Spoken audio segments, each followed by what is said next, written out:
Bueno, buenas tardes, alumnos. Vamos a continuar con nuestras clases. Todavía en la parte introductoria, de la parte práctica de anatomía patológica. Habíamos visto los principios generales de la anatomía patológica, después las adaptaciones celulares ante diversos estímulos. Y ahora vamos a hablar de algunos aspectos generales de la lesión celular. Bien, la lesión celular, como ya sabemos, es el resultado de un estrés intenso al que es sometido la célula. ¿Qué va a pasar? La célula va a perder su capacidad de adaptación. La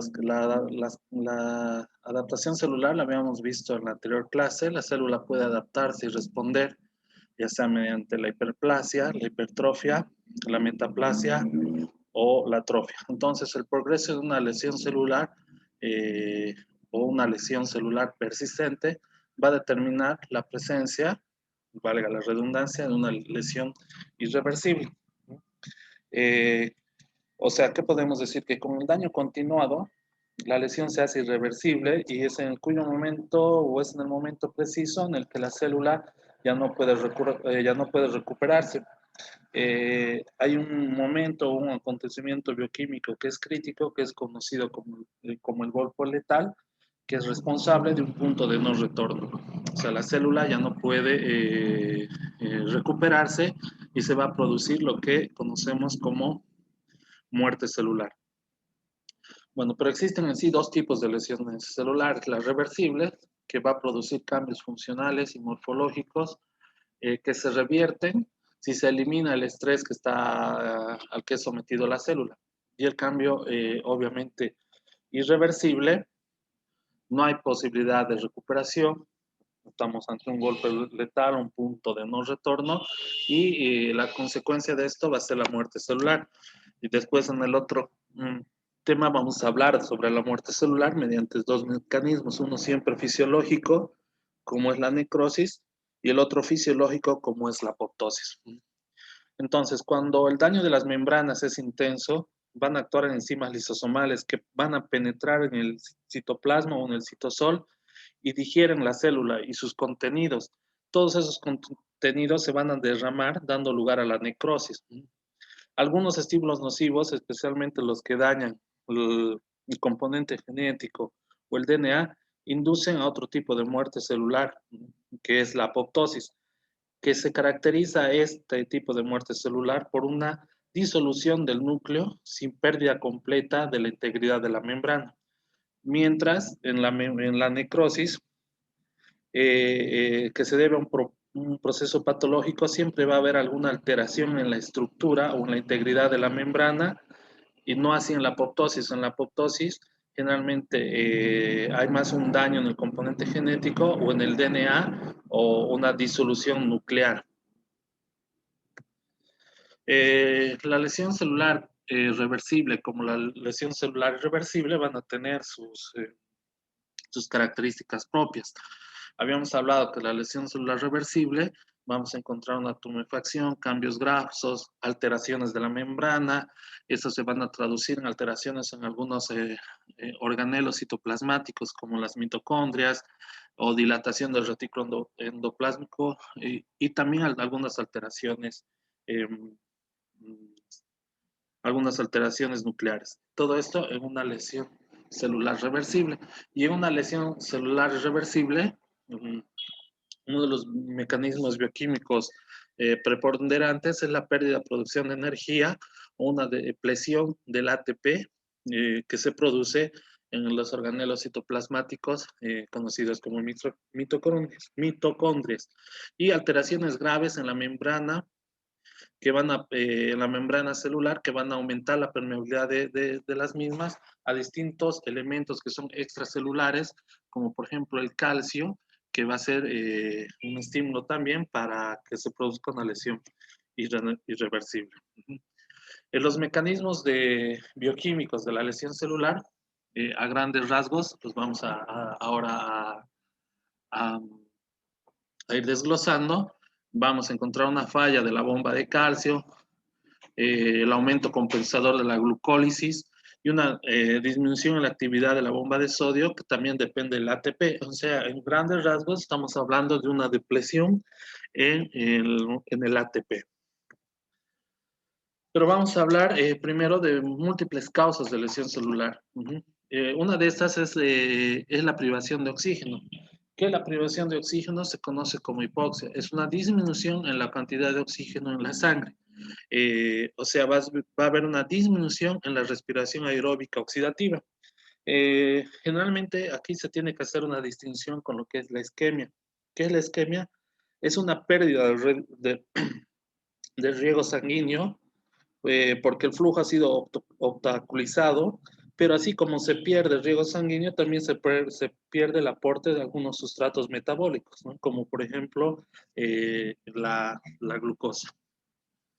Agentes físicos, estos van a producir una lesión celular generalmente por daño directo.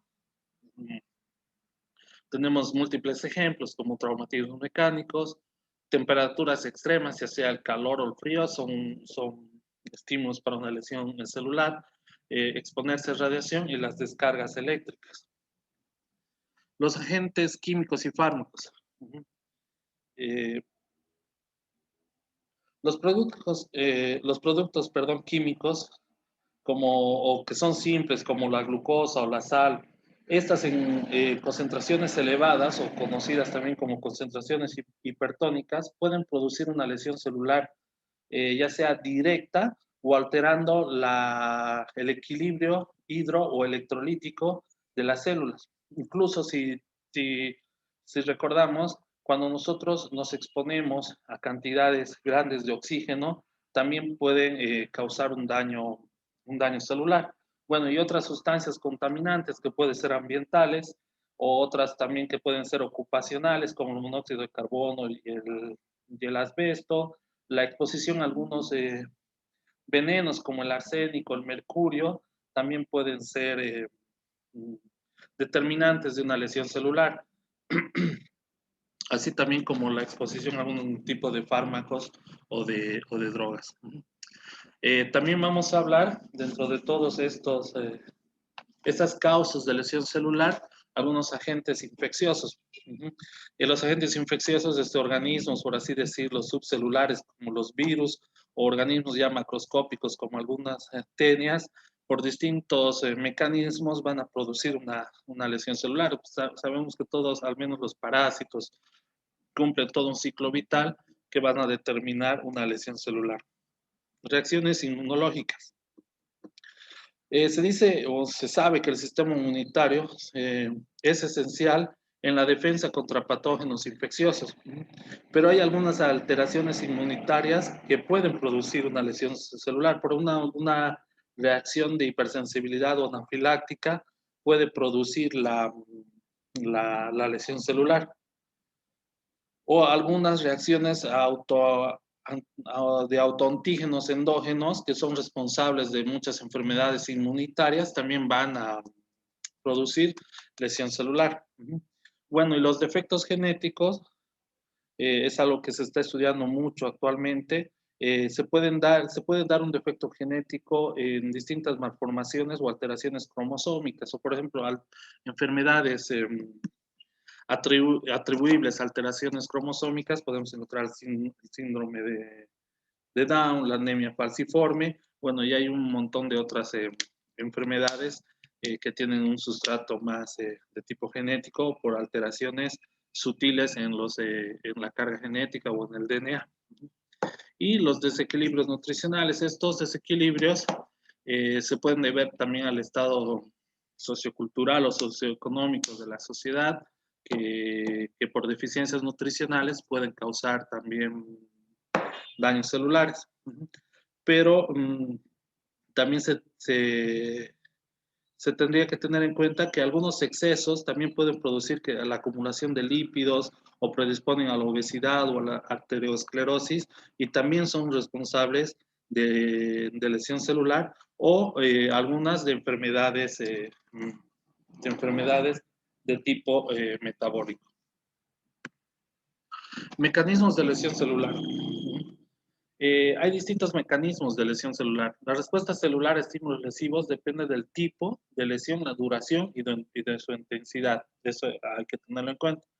La consecuencia de la lesión celular depende del tipo y el estado de adaptabilidad de la célula lesionada. Si la célula pierde su capacidad de adaptarse, entonces predispone a una lesión celular reversible que después desencadena una muerte celular.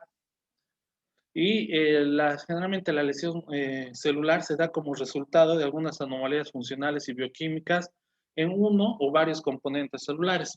¿Cuáles son estos componentes celulares que generalmente son como sustratos o puntos dianas donde actúan los distintos mecanismos para producir una lesión celular? Uno es la respiración aeróbica, o sea, la producción de ATP. Otra sería la integridad de las membranas celulares, ya sea la membrana celular, o sea, de la célula, o la membrana de algunas organelas celulares, como las mitocondriales. Alteraciones en la síntesis proteica, alteraciones en el aparato de sostén, por así decirlo, de la célula o del citoesqueleto de la célula, y obviamente la integridad del sistema o el aparato, por así decirlo, genético de la célula. Entonces, uno de los mecanismos bioquímicos de lesión celular, vamos a hablar de la depresión del ATP. ¿Qué nos va a llevar a la depresión del ATP mitocondrial? Digo, de la depresión del ATP. Disminución de la bomba de sodio, alteraciones del sistema energético de la célula, fallo en la bomba de calcio, y todo esto va a llevar a una depresión prolongada del ATP. Este tipo de depresión de la síntesis o una disminución del ATP generalmente se asocia o frecuentemente se asocia a lesiones hipóxicas o tóxicas químicas. Entonces tenemos que tener en cuenta que el transporte de la membrana, la síntesis proteica, la lipogénesis y las reacciones y distintas reacciones en las células son necesarias para un ciclo fosfolipídico, o sea, para la producción del ATP. El ATP se produce en la célula de dos maneras. La vía más importante, digamos por así decirlo, en los seres humanos o en los mamíferos, es la fosforilización oxidativa del adenosín difosfato. Y la segunda vía es la vía conocida como glucolítica, que también puede producir ATP en ausencia de oxígeno, utilizando la glucosa derivada esta de algunos líquidos corporales o de la hidrólisis de glucógeno. Entonces, ¿qué va a pasar cuando hay una depresión de ATP o fallo de cualquiera de los mecanismos que produce ATP? Como por ejemplo una isquemia, va a disminuir la fosforilación oxidativa, va a disminuir la producción de ATP, va a haber una disminución en la bomba de sodio. Por ende, va a haber un aumento del calcio intracelular, va a haber salida de potasio y eso se va a traducir en una tumefacción del retículo endoplásmico y paralelamente, cuando se pone en marcha una segunda vía o la vía glucolítica para producir ATP, poco a poco van a ir disminuyendo los depósitos de glucógeno, va a disminuir el pH el pH del citoplasma celular y se va a producir un daño celular o una lesión celular que se puede traducir en desprendimientos de ribosomas, alteraciones en la síntesis ya sea de proteínas o en la síntesis de lípidos. Más o menos lo que vemos en esta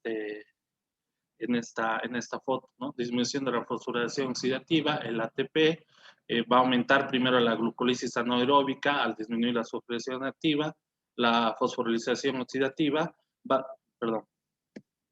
a disminuir el glucógeno, por ende va a disminuir el pH, va a haber algunas alteraciones en la cromatina nuclear, la disminución de la bomba de sodio, va a fomentar la entrada de calcio en la célula y también la salida de potasio, traduciéndose en algunas alteraciones en otras organelas citoplasmáticas, como una tumefacción en el retículo endoplásmico rugoso.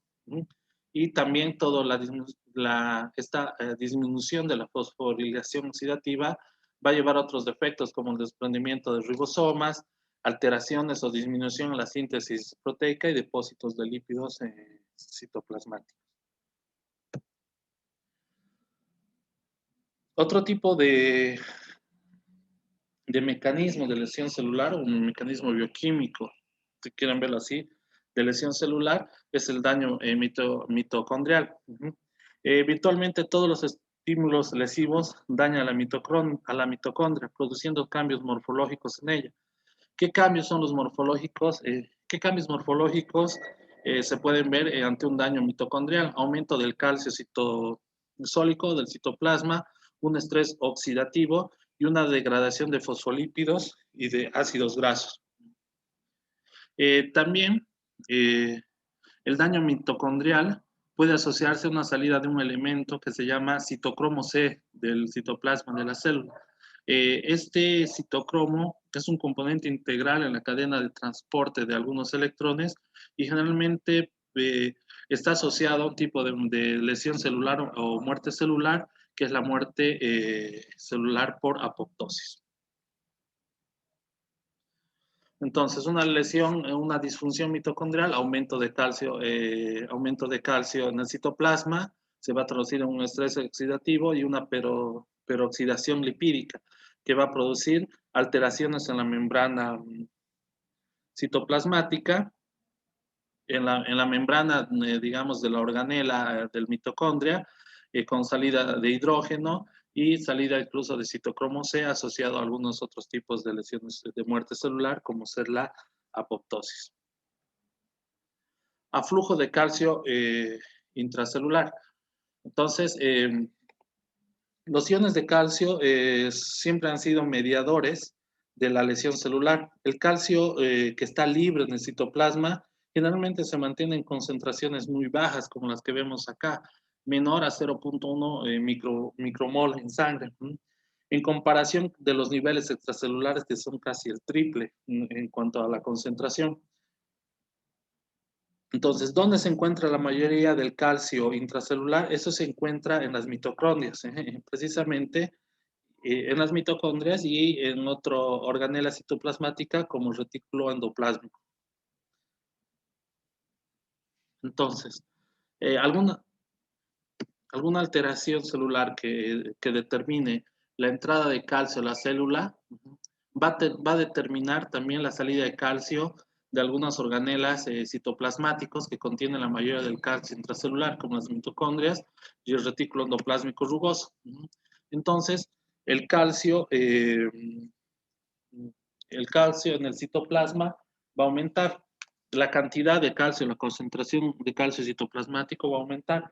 Esto va a determinar la presencia o se van a activar distintas enzimas como la ATPasa, que tiene que ver con la disminución en el ATP, la fosfolipasa, que tiene que ver con la disminución en la síntesis de fosfolípidos, la proteasa, que va a actuar en la ruptura de las membranas y las proteínas del citoesqueleto, y la endonucleasa, que va a producir un daño de la cromatina nuclear. O sea, aumento de calcio intracelular determina la activación de ciertas enzimas, la ATPasa, fosfolipasa, proteasa y endonucleasa, que van a determinar posteriormente el daño celular. El estrés oxidativo es otro de los mecanismos bioquímicos de daño celular. Esto se debe a una acumulación de radicales libres de oxígeno. ¿Qué es lo que pasa generalmente aquí? Hay un desequilibrio entre los sistemas generadores y limpiadores de radicales libres y los que producen estrés oxidativo. Es un desequilibrio entre los que controlan los radicales libres de oxígeno y los que producen el estrés oxidativo. Entonces, los radicales libres pueden iniciarse en las células de distintas maneras. Como por ejemplo, por la absorción de energía radiante, va a determinar un aumento en la concentración de radicales libres. Las reacciones de reducción o oxidación que producen esas reacciones que se producen durante procesos metabólicos normales, por ejemplo, durante la respiración, el oxígeno molecular se reduce secuencialmente mediante la adición de otros electrones para generar agua. Entonces también eso va a producir una acumulación de radicales libres de oxígeno. Algunos metales como el hierro y el cobre también por algunos mecanismos electrolíticos, por así decirlo, van a producir la acumulación de radicales libres de oxígeno. El óxido nítrico, que es un mediador químico importante, que se encuentra sobre todo en las células endoteliales, macrófagos y neuronas, también van a actuar como un radical libre para convertirse también en otros aniones o peróxidos que también van a determinar la acumulación de radicales libres de oxígeno. ¿Cuáles son los efectos de ese estrés oxidativo? Vamos a encontrar, o sea, cómo van a causar el daño o la lesión celular mediante la peroxidación lipídica de las proteínas, la modificación oxidativa de las proteínas y las lesiones del DNA. Entonces, por ejemplo, en la peroxidación lipídica de las membranas, las interacciones del lípido con el radical libre, con la acumulación del radical, del radical libre, dan lugar a peróxidos, que a su vez son reactivos y son inestables y siguen una reacción autocatalítica que pueden dar lugar a un daño extenso de las membranas y de las organelas de las células. La modificación oxidativa de las proteínas.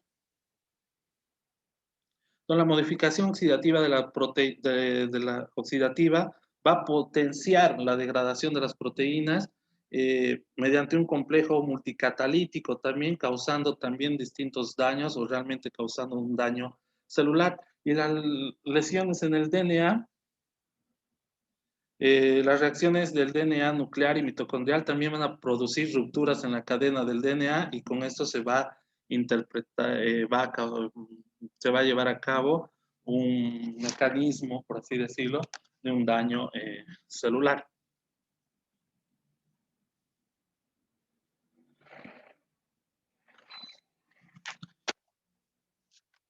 Bueno, antes de pasar a este tema, tendríamos que hablar, si seguimos hablando de los radicales libres, tenemos que hablar que la célula ha desarrollado también múltiples mecanismos para erradicar para eliminar los radicales libres y por tanto tratar de minimizar la lesión. O sea, hay sistemas generadores, como habíamos visto, radicales libres, como la absorción de energía radiante, las reacciones de reducción-oxidación, algunos metales de transición o el óxido nítrico, pero también hay, digamos, limpiadores de radicales libres de oxígeno para evitar que se produzcan los efectos de peroxidación lipídica, modificación de las proteínas o lesiones del DNA. Entonces, se han desarrollado múltiples mecanismos para erradicar para eliminar los radicales libres. Entre esos están, por ejemplo, los antioxidantes y la presencia de una serie de enzimas que actúan como sistemas de eliminación de radicales libres y descomponen, digamos, el peróxido de hidrógeno. Estas son enzimas, las conocemos como el superóxido dismutasas, las catalasas y el glutatión peroxidasas. ¿Qué son estos? Son limpiadores o también son mecanismos para eliminar los radicales libres.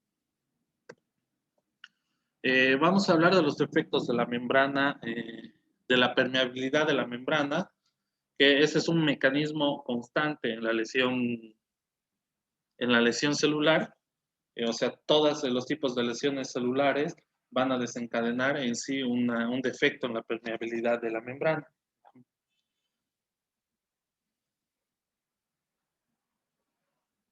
Entonces, ¿qué va a pasar con los defectos de la permeabilidad de la membrana? Vamos a encontrar una disfunción mitocondrial.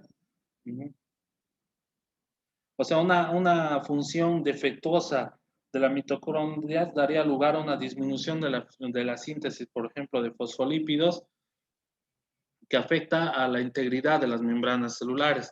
También va a haber una pérdida de fosfolípidos. Entonces, esto, sobre todo en una lesión celular grave, se asocia con una disminución de contenido de fosfolípidos de la membrana y una degradación de la misma. Anomalías en el citoesqueleto o en el aparato de sostén de las células.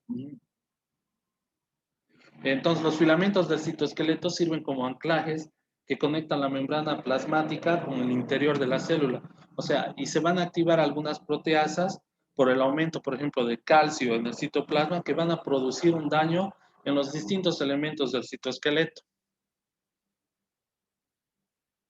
Y también van a haber alteraciones en los productos de la descomposición de lípidos. O sea, un defecto de la membrana como un mecanismo de lesión celular se va a deber a una disfunción mitocondrial, a una pérdida de fosfolípidos de la membrana, anomalías del citoesqueleto, del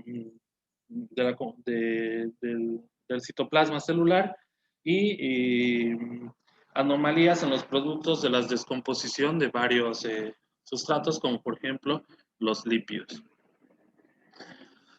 Bueno, tanto las lesiones celulares reversibles y irreversibles van a tener características, distintas características morfológicas. En las alteraciones reversibles vamos a encontrar una dispersión de ribosomas, dilatación del retículo, marginación de la cromatina y tumefacción mitocondrial. Se retira el estímulo y las células, las alteraciones reversibles pueden, bueno, puede volver la célula, por así decirlo, a la normalidad. Y en las alteraciones irreversibles van a haber floculaciones de la matriz mitocondrial. Hemos visto que hay un daño mitocondrial y la mayoría de las alteraciones bioquímicas del daño celular pasan en la mitocondria. Entonces vamos a ver floculaciones de la membrana mitocondrial, como también ruptura de lisosomas, que van a producir una reacción enzimática, ruptura de la membrana celular y alteraciones o una cariolisis o alteraciones del DNA o en el núcleo celular. Entonces, lesión celular irreversible. No hay posibilidad de recuperación celular. Se generan cambios bioquímicos y estructurales que manifiestan la pérdida funcional de la célula.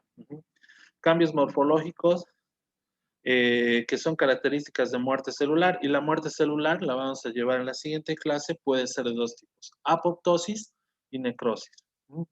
Bueno, y la lesión celular reversible es una forma inicial, se manifiesta con cambios funcionales y morfológicos que se van a revertir siempre y cuando se retire el estrés al que es sometido la célula. Las características van a ser una reducción de la fosforilización oxidativa, depresión del ATP y morfológicamente siempre vamos a ver una hinchazón de la célula.